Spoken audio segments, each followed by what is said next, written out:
جب نبی اکرم صلی اللہ علیہ وسلم کی ولادت ہوئی، اور یہ وہ وقت تھا جب ایسے محسوس ہوتا تھا کہ پوری نوع انسانی نے خودکشی کی قسم اٹھا لی۔ آپ اخبارات میں پڑھتے ہوں گے کہ آج فلاں شہر میں فلاں شخص نے حالات سے دل برداشتہ اور مایوس ہو کر خودکشی کر لی۔ کوئی زہر پی لیتا ہے تو کوئی گلے میں پھندا ڈال کر پنکھے سے لٹک جاتا ہے، اور کچھ ایسے بھی ہیں جو اپنے آپ کو زندہ جلا ڈالتے ہیں۔ حالانکہ خودکشی حرام ہے، بہت بڑا گناہ ہے، گھناؤنا جرم ہے۔ بہرحال کچھ لوگ اس جرم اور گناہ کا ارتکاب کر بیٹھتے ہیں، مگر یہ ایک فرد کی حرکت ہوتی ہے اور اس سے ایک فرد کی زندگی ختم ہوتی ہے۔ مگر چھٹی صدی عیسوی کی جو صورتحال تھی وہ ایسی تھی گویا سارے انسانوں نے، خواہ وہ کالے ہوں یا گورے ہوں، عربی ہو یا اجمی ہو، امیر ہو یا غریب، اپنے آپ کو ختم کرنے کا ارادہ کر لیا ہے۔ ایسے معلوم ہوتا ہے کہ انسان اب زندہ نہیں رہنا چاہتا، وہ حالات سے، زندگی سے، انسانیت سے اور اپنے آپ سے مایوس ہو چکا ہے۔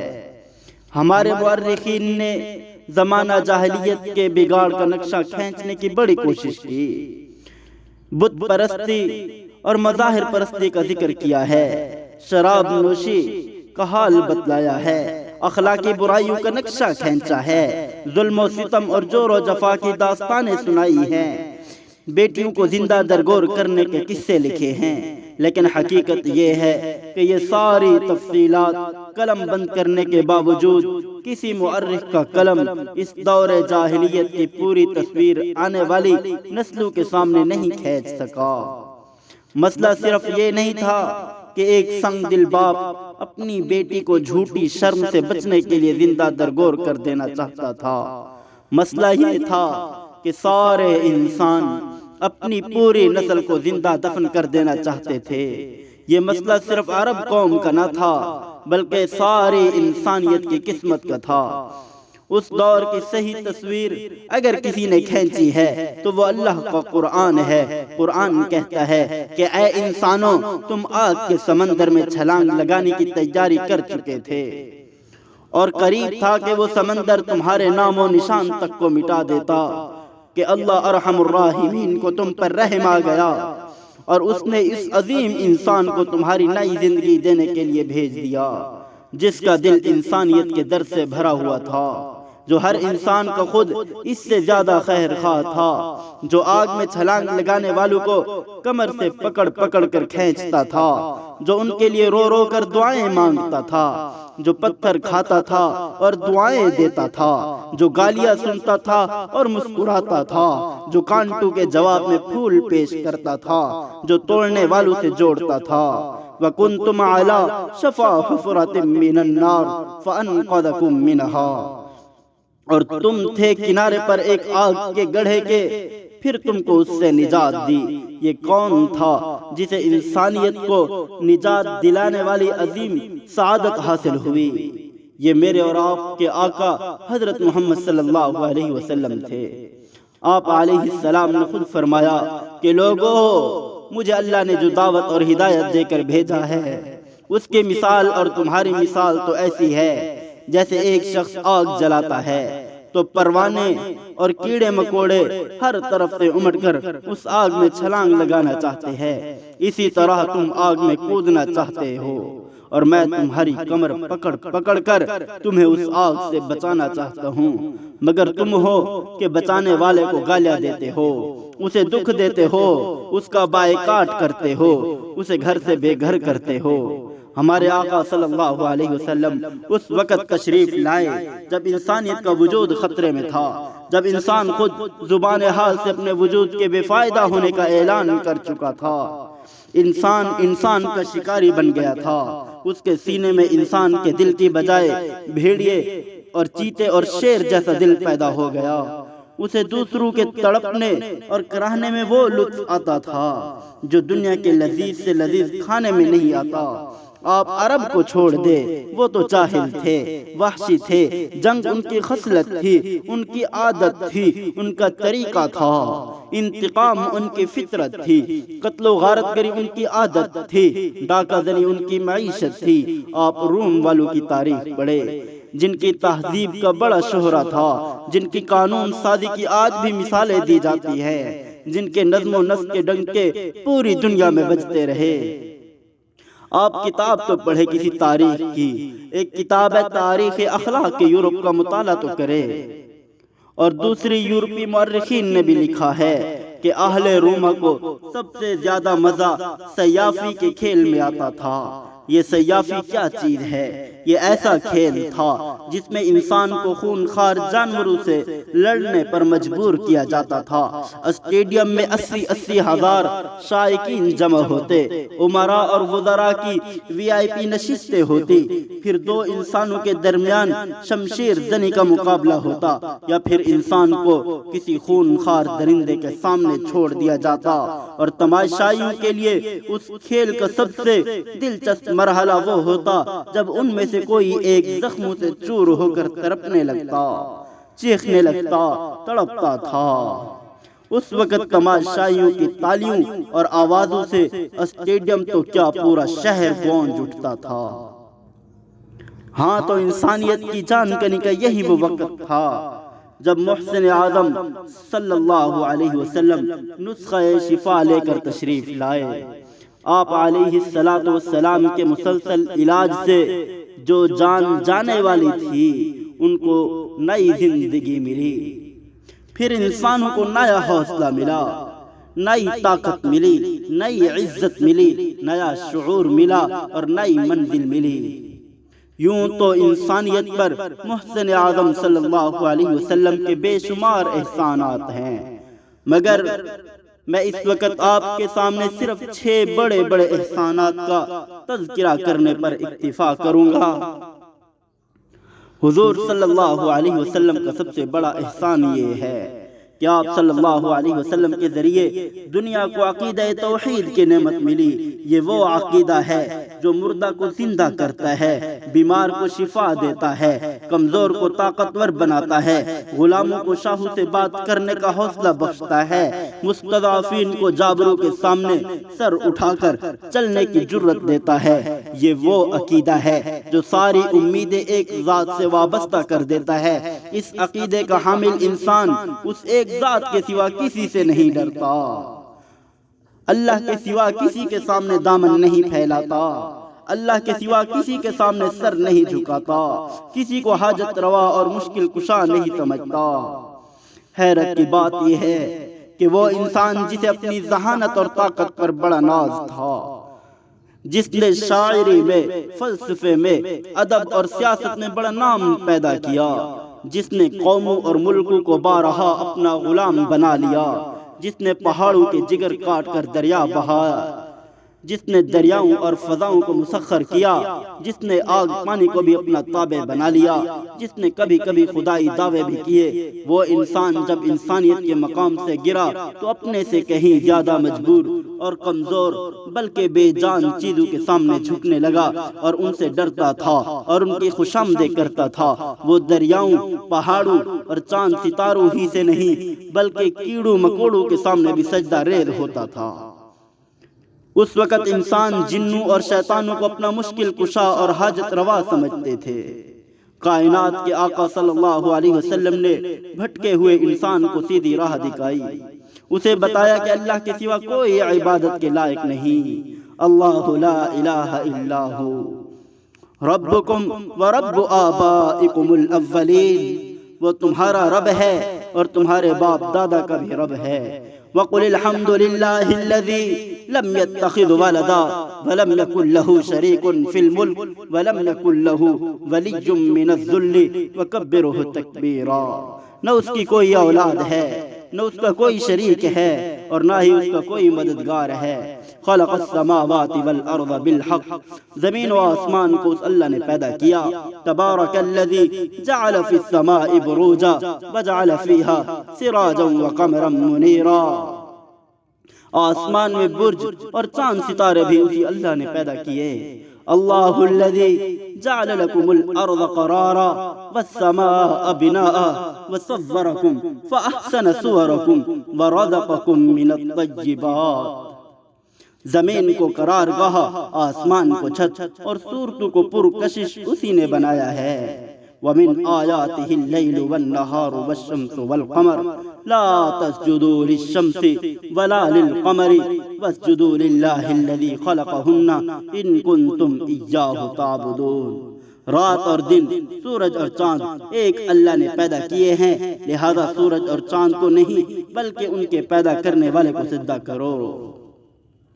ان اللہ فالق الحب والنوا یخرج الحی من المیت ومخرج المیت من الحی ذالکم اللہ فانا یؤفکون۔ دانے سے قومپل، گٹھلی سے پودا، مردہ سے زندہ اور زندہ سے مردہ صرف وہی اللہ پیدا کرتا ہے۔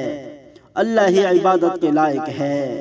انہ هو السمیع العلیم، وہی اللہ ہے جو سب کی سنتا ہے، سب کے حالات جانتا ہے۔ وعنده مفاتح الغیب لا يعلمها الا هو ويعلم ما في البر والبحر وما تسقط من ورقة الا يعلمها ولا حبة في ظلمات الارض ولا رطب ولا يابس الا في كتاب مبين۔ غیب کی کنجیاں اسی کے پاس ہے، وہ بحر و بر کی ساری مخلوق کو جانتا ہے۔ درخت سے جو پتا گرتا ہے اس کا اس علم ہے۔ زمین کی تاریکیوں میں پڑے ہوئے دانے اور ہر خشک اور تر چیز کا اسی اللہ کو علم ہے۔ وَمَا مِن دَابَّةٍ فِي الْأَرْضِ إِلَّا عَلَى اللَّهِ رِزْقُهَا، ساری مخلوق کو رزق وہی اللہ دیتا ہے۔ وَتُعِزُّ مَن تَشَاءُ وَتُذِلُّ مَن تَشَاءُ، عزت و ذلت دینے والا بھی اللہ ہے۔ ان الحکم الا للہ، ساری کائنات پر حکومت اللہ کی ہے۔ وَلِلَّهِ الْمَشْرِقُ وَالْمَغْرِبُ، مشرق و مغرب کا مالک بھی اللہ ہے۔ يَبْسُطُ الرِّزْقَ لِمَن يَشَاءُ وَيَقْدِرُ، جس کا رزق چاہے بڑھا دیتا ہے، جس کا رزق چاہے تنگ کر دیتا ہے۔ وَأَنَّهُ هُوَ أَضْحَكَ وَأَبْقَى وَأَنَّهُ هُوَ أَمَاتَ وَأَحْيَا، ہنساتا بھی وہی اللہ ہے، رلاتا بھی وہی اللہ ہے، زندہ بھی وہی کرتا ہے، مارتا بھی وہی ہے۔ وَمَن يُضْلِلِ اللَّهُ فَمَا لَهُ مِنْ هَادٍ وَمَن يَهْدِ اللَّهُ فَمَا لَهُ مِن مُضِلٍّ۔ وہ جسے چاہے گمراہ کر دے اسے کوئی ہدایت نہیں دے سکتا، اور جسے ہدایت دے دے اسے کوئی گمراہ نہیں کر سکتا۔ وَإِن يَمْسَسْكَ اللَّهُ بِضُرٍّ فَلَا كَاشِفَ لَهُ إِلَّا هُوَ وَإِن يُرِدْكَ بِخَيْرٍ فَلَا رَادَّ لِفَضْلِهِ، اگر وہ اللہ کسی کو تکلیف پہنچانا چاہے تو اسے کوئی دور نہیں کر سکتا، اگر وہ کسی کو بھلائی پہنچانا چاہے تو اسے کوئی روک نہیں سکتا۔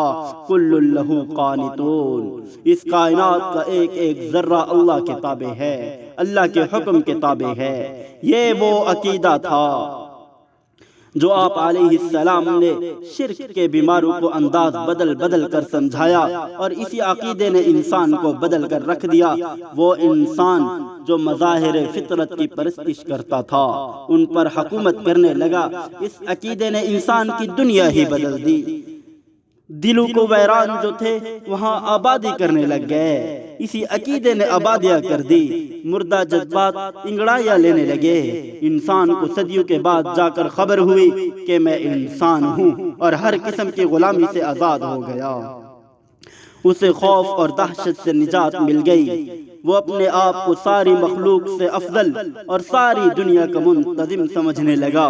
ہمارے نبی اکرم صلی اللہ علیہ وسلم نے اتنے واشگاف اور ٹھوس انداز میں اس عقیدے کو دنیا کے سامنے پیش کیا کہ مشرکوں کو اپنے شرک پر شرم آنے لگی۔ وہ اپنے مشرکانہ عقیدوں کی تعویل پر مجبور ہو گئے۔ جس معاشرے میں موحد ہونا بڑی عجیب بات تھی، اب اسی معاشرے میں مشرک ہونا بہت بڑا جرم تصور ہونے لگا۔ قرآن نے دو ٹوک انداز میں کہہ دیا کہ مشرک کا وجود غلاظت اور نجاست ہے، اسے مسجد کے قریب بھی نہ آنے دو۔ انما المشرکون نجس فلا يقربوا المسجد الحرام، کہ مشرک تو ناپاک ہی ہے، وہ اس سال کے بعد مسجد حرام کے پاس بھی نہ آئیں۔ آج جو سائنسدان چاند ستاروں پر کمندے ڈال رہے ہیں تو انہیں محسن اعظم صلی اللہ علیہ وسلم کا ممنون ہونا چاہیے۔ جنہوں نے انسان کے لیے ان کے مسخر ہونے کا اعلان کیا، وسخر الشمس والقمر کل یجری لأجل مسمى۔ ورنہ آپ صلی اللہ علیہ وسلم کے آنے سے پہلے تو انسان نے انہیں اپنا معبود سمجھا ہوا تھا، اور انہیں مسخر کرنے اور ان پر قدم رکھنے کے بارے میں سوچ بھی نہیں سکتا تھا۔ تو حضور صلی اللہ علیہ وسلم کا انسانیت پر سب سے بڑا اور سب سے پہلا احسان یہ ہے کہ آپ صلی اللہ علیہ وسلم نے انہیں عقیدہ توحید کی تعلیم دے کر صحیح معنوں میں انسان بنا دیا۔ حضور صلی اللہ علیہ وسلم کا دوسرا بڑا احسان انسانیت پر یہ ہے کہ آپ صلی اللہ علیہ وسلم نے وحدت انسانی کا تصور دیا۔ انسان قوموں اور برادریوں میں بٹا ہوا تھا، کوئی اعلیٰ تھا، کوئی ادنا تھا، کوئی مستقل محکوم تھا اور کوئی مستقل حاکم تھا۔ یہود و نصارہ کا دعویٰ تھا کہ سارے انسانوں میں سے ہم اللہ کے لاڈلے اور چہیتے ہیں۔ وقالت اليہود والنصارى نحن ابناء اللہ واحباؤہ۔ یہ یہود و نصارہ تو کہتے ہیں کہ ہم اللہ کے بیٹے اور اس کے دوست ہیں۔ مصر کے فرعون کہتے تھے کہ ہم سورج دیوتا کے اوتار ہیں۔ ہندوستان میں ایسے لوگ بھی تھے جو اپنا رشتہ سورج اور چاند سے جوڑتے تھے اور اپنے آپ کو سورج اور چاند کا کہتے تھے۔ ایران کے بادشاہوں کا دعویٰ تھا کہ ہماری رگوں میں خدائی خون ہے۔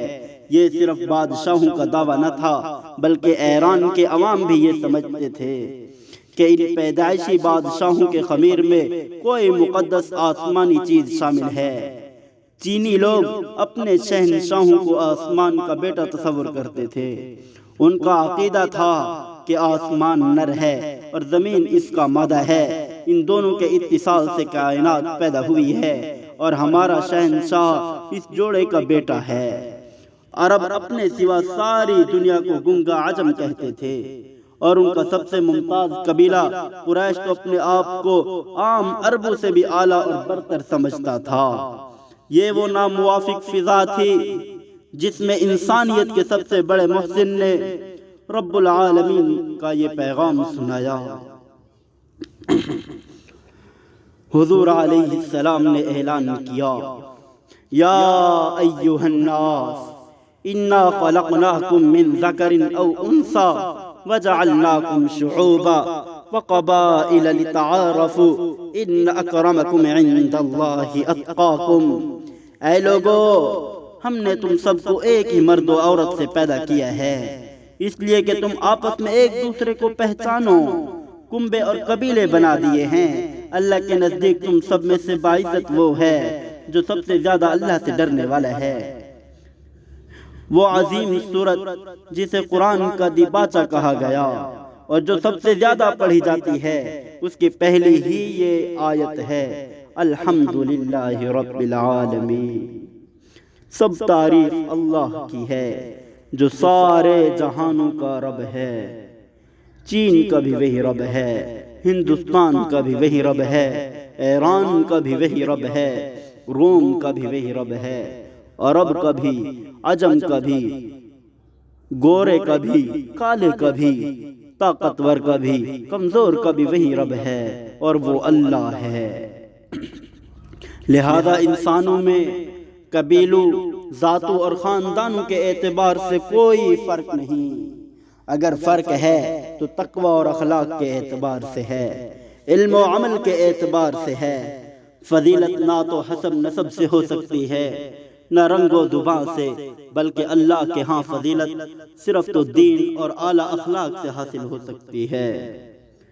پھر اس وقت کو یاد کیجئے جب حضور صلی اللہ علیہ وسلم آخری حج کے لیے میدان عرفات میں تشریف لے گئے تھے اور آپ علیہ السلام کے ارد گرد کم و بیش 1,24,000 افراد جمع تھے۔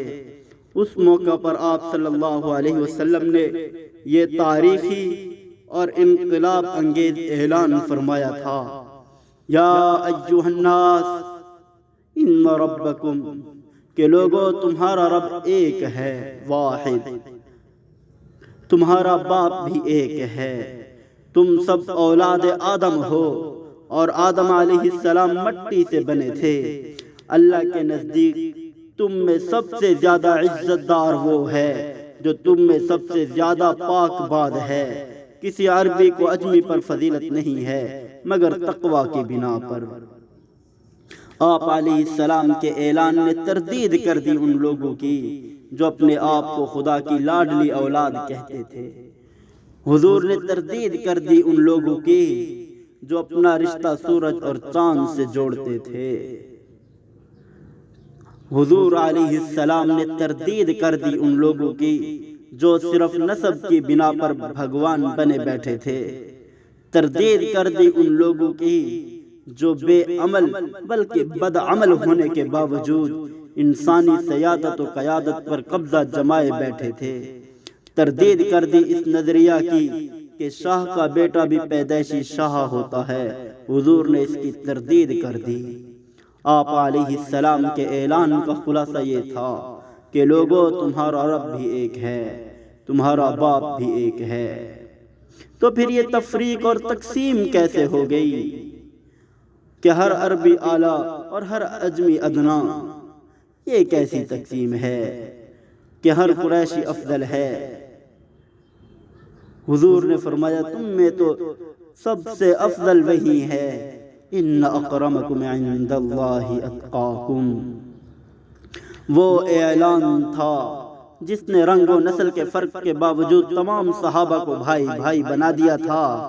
آپ صلی اللہ علیہ وسلم جانتے تھے سلمان فارسی تھے، بلال رضی اللہ تعالی عنہ حبشی تھے، حضرت صہیب رومی تھے، حضرت ابو ذر غفاری تھے، طفیل رضی اللہ تعالی عنہ قبیلہ دوس کے تھے، ابو سفیان رضی اللہ تعالی عنہ اموی تھے۔ مگر اللہ کے نبی نے سب کو بھائی بھائی بنا دیا، اور بھائی بھی ایسے کہ انما المؤمنون اخوہ۔ ان کے عمل کو دیکھ کر خود بخود سمجھ آ جاتی تھی۔ خود بھوکے رہ کر دوسروں کو کھلاتے تھے، خود پیاسے رہ کر دوسروں کو پلاتے تھے۔ محمود و ایاز ایک ہی صف میں کھڑے ہو جاتے تھے اور ایک ہی فرش پر بیٹھ جاتے تھے، ایک ہی دسترخوان پر بیٹھ کر کھانا کھا لیتے تھے اور ایک ہی برتن میں پانی پی لیتے تھے۔ تو نوع انسانی پر آپ کا یہ دوسرا احسان ہے کہ آپ نے انسانوں کے درمیان وحدت اور مساوات کا درس دیا۔ اس انسانیت پر حضور صلی اللہ علیہ وسلم کا تیسرا بڑا احسان یہ ہے کہ آپ صلی اللہ علیہ وسلم نے انسانیت کے احترام اور انسانیت کی قدر و قیمت کا سبق دیا۔ جس زمانے میں آپ صلی اللہ علیہ وسلم تشریف لائے اس زمانے میں انسان سے ذلیل کوئی نہیں تھا۔ بعض حیوانات مقدس شمار ہوتے تھے، بعض درختوں کی تکریم اور تعظیم کی جاتی تھی، مٹی اور پتھروں سے بنائے ہوئے بتوں کی تعظیم کی جاتی تھی، لیکن انسان کی کوئی قدر و قیمت نہ تھی۔ ان مقدس حیوانوں، درختوں اور بتوں پر انسانوں کے خون اور گوشت کے چڑھاوے چڑھائے جاتے تھے۔ انسان کا خون بے دریغ بہایا جاتا تھا۔ محمد عربی صلی اللہ علیہ وسلم نے انسانوں کے دل و دماغ میں یہ نقش بٹھا دیا کہ انسان اس کائنات کی سب سے زیادہ قابل احترام ہستی ہے۔ جو کچھ زمین میں ہے سب انسان کے لیے پیدا کیا گیا۔ هو الذی خلقکم هو الذی خلق لکم ما فی الارض جمیعا۔ اللہ تو وہی ہے جس نے تمہارے لیے وہ سب کچھ پیدا کیا جو اس زمین کے اوپر ہے۔ وَإِذْ قَالَ رَبُّكَ لِلْمَلَائِكَةِ إِنِّي جَاعِلٌ فِي الْأَرْضِ خَلِيفَةً إِنِّي جَاعِلٌ فِي الْأَرْضِ خَلِيفَةً۔ اور جب کہا اللہ نے فرشتوں کو کہ میں زمین میں اپنا ایک نائب بنانے والا ہوں، پیدا کرنے والا ہوں، ایک خلیفہ بھیجنے والا ہوں۔ وَإِذْ قُلْنَا لِلْمَلَائِكَةِ اسْجُدُوا لِآدَمَ فَسَجَدُوا إِلَّا إِبْلِيسَ۔ انسان مسجود ملائک ہے۔ اللہ نے فرشتوں کو حکم دیا کہ حضرت آدم علیہ السلام کو سجدہ کرو، سب سجدے میں گر گئے۔ فَسَجَدُوا إِلَّا إِبْلِيسَ، مگر شیطان نے سجدہ نہ کیا۔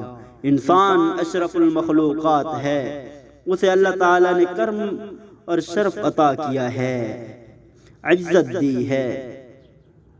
وَلَقَدْ كَرَّمْنَا بَنِي آدَمَ وَحَمَلْنَاهُمْ فِي الْبَرِّ وَالْبَحْرِ وَرَزَقْنَاهُمْ مِنَ الطَّيِّبَاتِ وَفَضَّلْنَاهُمْ عَلَى كَثِيرٍ مِّمَّنْ خَلَقَ تَفْضِيلًا۔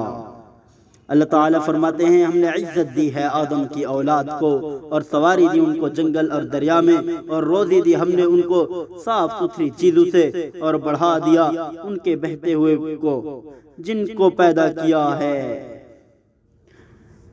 انسان کی عظمت اور عزت افزائی کی سب سے بڑی سند کیا ہو سکتی ہے کہ محمد الرسول اللہ صلی اللہ علیہ وسلم نے انسان کو اللہ کا کنبہ قرار دیا۔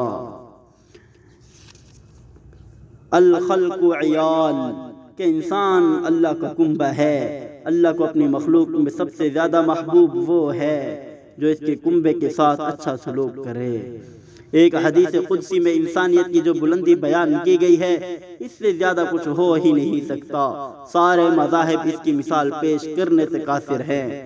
اللہ کے نبی نے فرمایا، اللہ تعالیٰ قیامت کے دن کہیں گے کہ اے آدم کی اولاد، میں بیمار ہوا تھا، تو مجھے دیکھنے نہیں آیا۔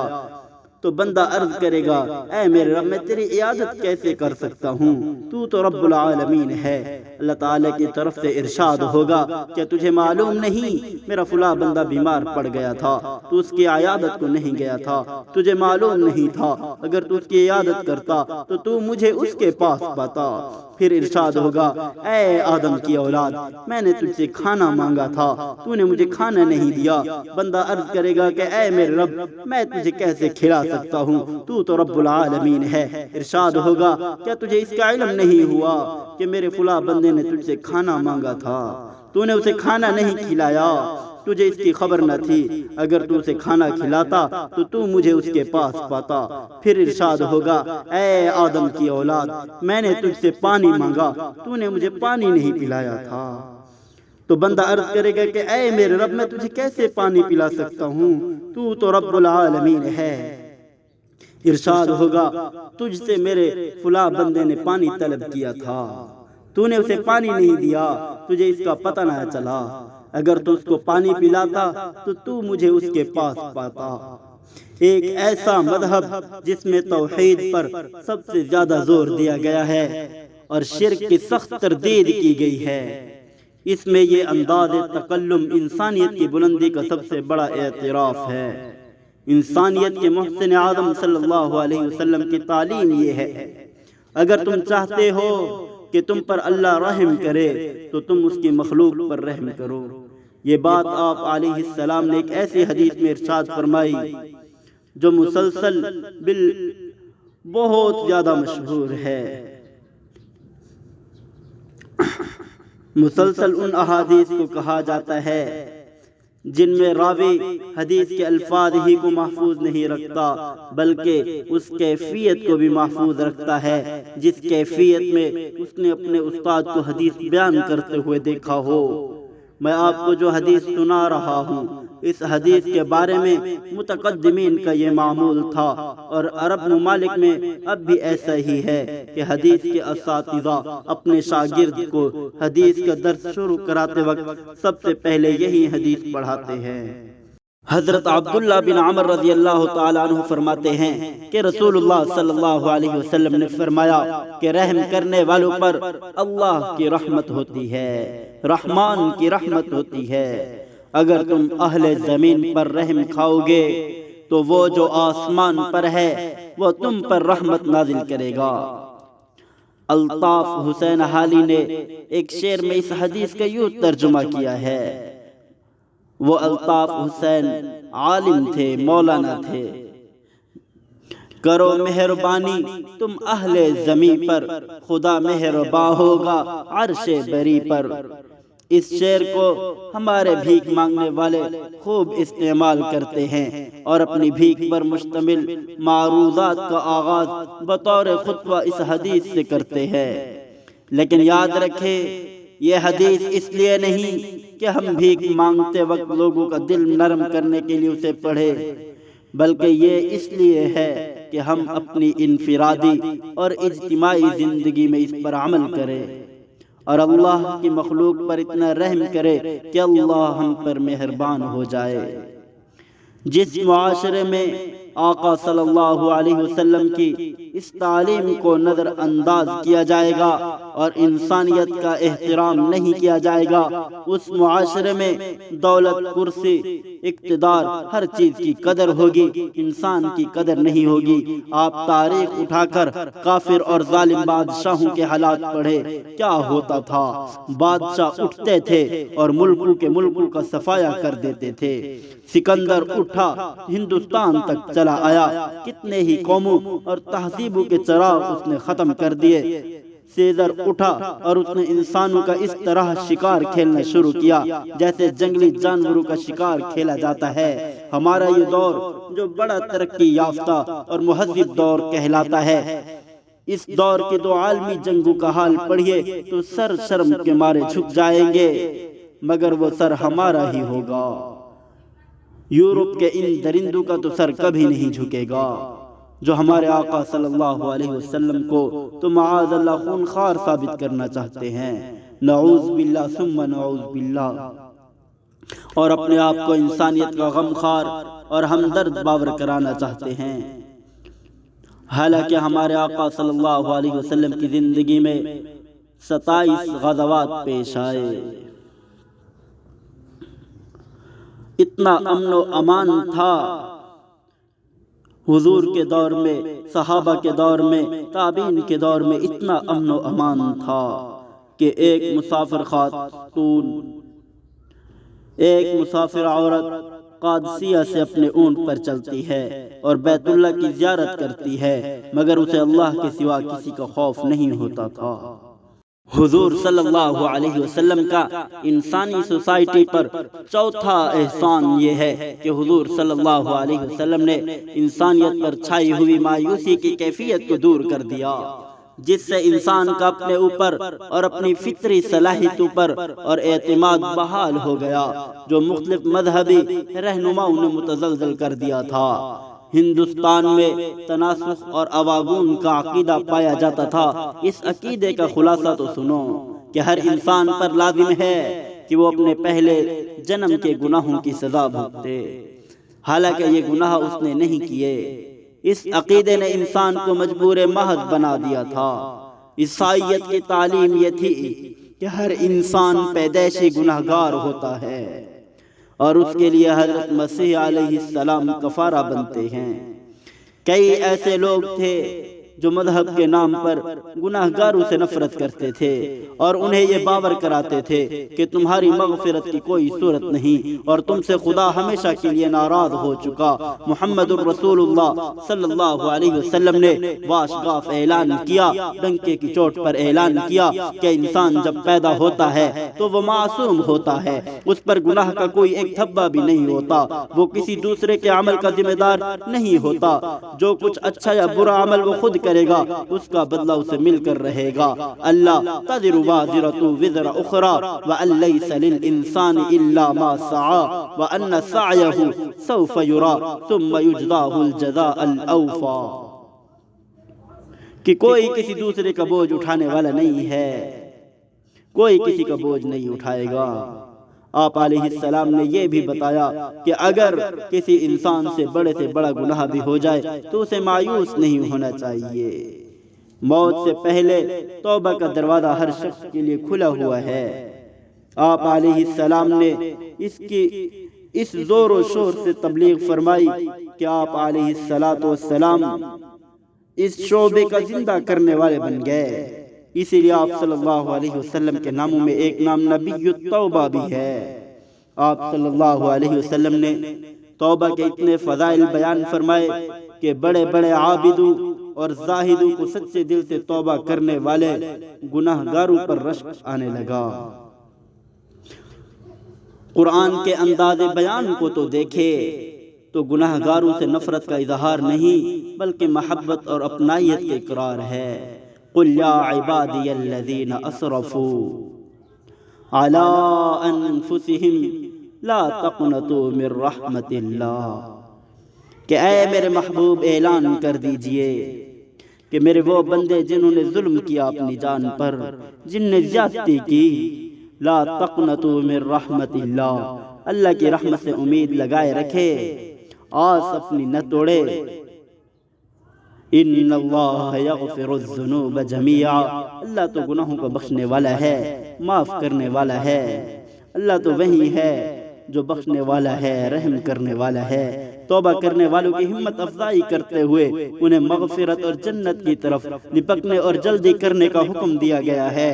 وَسَارِعُوا إِلَى مَغْفِرَةٍ مِّن رَّبِّكُمْ وَجَنَّةٍ عَرْضُهَا السَّمَاوَاتُ وَالْأَرْضُ، اور دوڑو بخشش کی طرف اپنے رب کی، اور جنت کی طرف جس کا عرض آسمان اور زمین کی طرح ہے۔ اعدت للمتقین، یہ تو پرہیزگاروں کے لیے تیار کی گئی ہے۔ الذین ينفقون فی السراء والضراء والکاظمین الغیظ والعافین عن الناس، خوشی میں اور تکلیف میں خرچ کرتے ہیں اور اپنے غصے پر قابو پا لیتے ہیں، لوگوں کی غلطیوں سے درگزر کرتے ہیں۔ واللہ یحب المحسنین، والذین اذا فعلوا فاحشة او ظلموا انفسهم ذکروا اللہ فاستغفروا لذنوبهم ومن یغفر الذنوب الا اللہ ولم يصروا على ما فعلوا وهم يعلمون اولئک جزاؤهم مغفرة من ربهم وجنات تجری من تحتها الانہار خالدین فیہا ونعم اجر العاملین۔ قرآن مجید کی ایک سورت کا نام ہی سورت توبہ ہے۔ اس سورت کی آیت میں اللہ تعالیٰ نے اپنے مخصوص بندوں کا ذکر کیا تھا۔ اس سورت میں ذکر کیا کہ اللہ تعالیٰ نے جنت کا وعدہ کیا ہے۔ اس فہرست میں عابد بھی شامل ہو گئے، رکوع کرنے والے بھی شامل ہیں، سجدے کرنے والے بھی شامل ہیں، لیکن اس نورانی فہرست میں سب سے پہلے جن کا ذکر ہے وہ تائبون ہے، توبہ کرنے والے ہیں۔ التائبون العابدون الحامدون السائحون الراکعون الساجدون الآمرون بالمعروف والناہون عن المنکر والحافظون لحدود